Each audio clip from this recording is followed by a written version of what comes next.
Okay, let's jump right in. We're going to unpack a really complex series of events from late December 2025. And our guide here is an analysis from Heather Cox Richardson. It all ties together a kind of weird military strike in Venezuela with these super high stakes peace talks over Ukraine. It's a lot to connect, but stick with me. And this quote from Josh Marshall, it just perfectly captures the vibe on Friday, December 27th. I mean, total confusion. Why? Because it all kicked off when President Trump made this pretty startling announcement on the radio. And it basically sent everyone, journalists, officials, you name it, scrambling to figure out what on earth had just happened. All right, so let's tackle the first of these two major stories that were happening at the exact same time.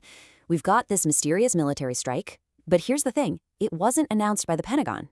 Nope, it was announced by the president himself. So that was the claim, right there on the radio. A U.S. strike had just taken out a major drug facility in Venezuela. I mean, that's a bold statement, but the details, yeah, they were murky, to say the very least. Okay, but here's where it gets really interesting. You have this immediate, total wall of silence from every official channel.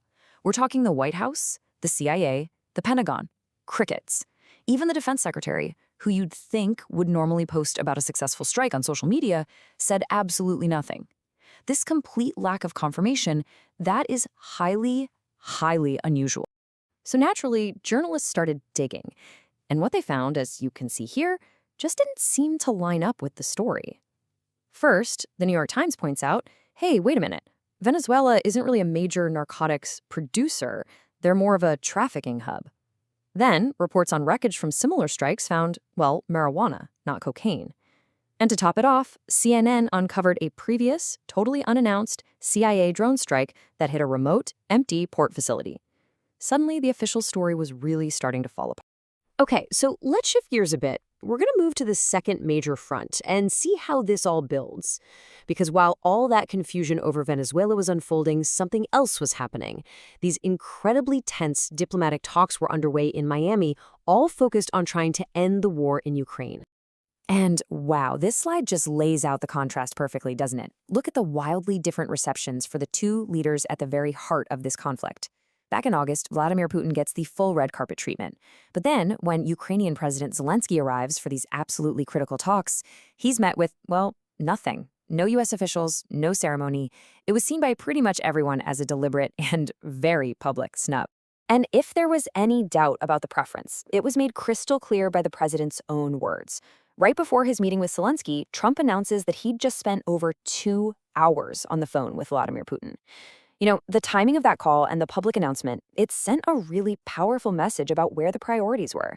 So after the meetings, President Trump was incredibly optimistic, right? He's claiming huge progress was made, even suggesting that Russia, the aggressor in the war, was gonna generously help rebuild Ukraine. But, and this is a huge but, Heather Cox Richardson points out that there is absolutely no sign that Putin is backing off his main demand, that Ukraine has to surrender huge pieces of its eastern territory.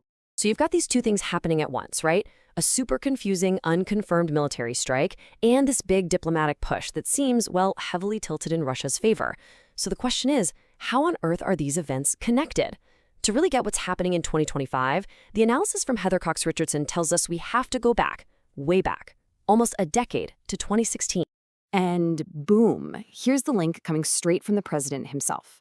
While he's defending Putin, he brings up their shared experience, fighting what he calls the Russia hoax. You know, the whole investigation into Russian interference in the 2016 election. But, and this is key, as Heather Cox Richardson reminds us, the massive bipartisan investigations into that interference came to a very different conclusion. They found it was very, very real. It was not a hoax. So let's be super clear about this crucial point.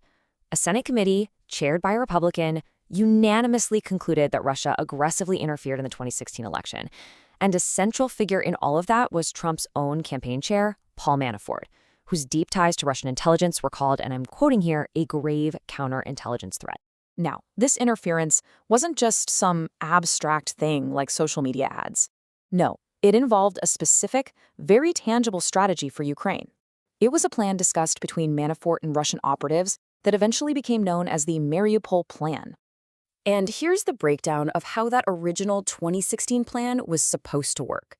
It was actually a pretty clever strategy to give Russia control over Ukraine's industrial heartland, but without a full-blown invasion. The idea was to create a puppet state that would, for all intents and purposes, answer directly to Moscow. This timeline really puts it all into perspective, doesn't it? You can see the long game here. The negotiations happening now, in 2025, they're not coming out of nowhere.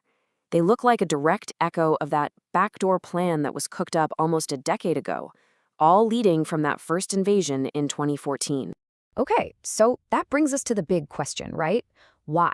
After almost 4 brutal, devastating years of full-scale war, why is a version of this 2016 plan suddenly back on the table?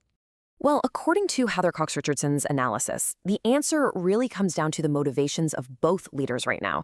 You've got Putin, whose economy is just crumbling under the weight of this war and all the sanctions. He is desperate to get his hands on Ukraine's industrial regions and get those sanctions lifted. And on the other side, you have President Trump, who is incredibly eager to close any deal he can then frame as a historic peacemaking win. And look, this isn't just speculation. The analysis points to some very concrete evidence of just how desperate Russia's economy is. In late November, the country took this huge step of actually selling off its national gold reserves just to fund its budget.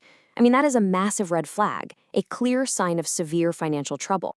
And that right there, that connects all the dots. The peace deal being pushed so hard in 2025, it's not some brand new brilliant solution. It looks for all the world like a revival of that 2016 Mariupol plan, a strategy that's being dusted off and repurposed to fit the very urgent political and economic needs of both leaders today. And so that leaves us with the central, really haunting question that this whole analysis brings up. You have Russia, economically on its knees, but maybe feeling diplomatically stronger, and a deal is being rushed through. So what is the true price of the settlement being negotiated? What would this particular version of peace actually cost Ukraine, and maybe the rest of the world?